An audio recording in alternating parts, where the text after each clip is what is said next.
ایک مرتبہ دو بہت گہرے دوست صحرا میں سفر کر رہے تھے۔ راستے میں باتیں کرتے کرتے دونوں میں بحث ہو گئی اور بات اتنی بڑھی کہ ایک دوست نے دوسرے دوست کے منہ پر تھپڑ دے مارا۔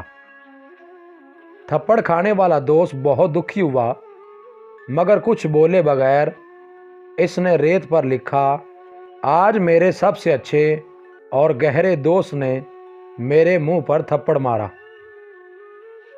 چلتے چلتے ان کو ایک جھیل نظر آئی۔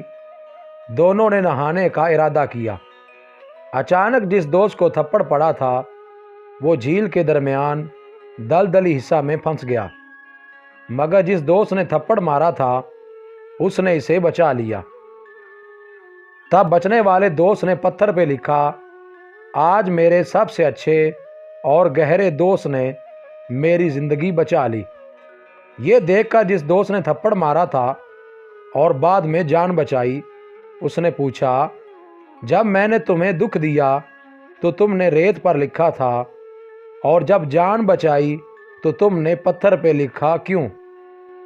پہلے دوست نے جواب دیا، جب کوئی آپ کو دکھی کرے یا تکلیف دے تو ہمیشہ اس کی وہ بات ریت پر لکھو تاکہ درگزر کی ہوا اسے مٹا دے، لیکن جب بھی کوئی آپ کے ساتھ بھلائی کرے تو ہمیشہ اس کی اچھائی پتھر پہ نقش کرو تاکہ کوئی بھی اسے مٹا نہ سکے۔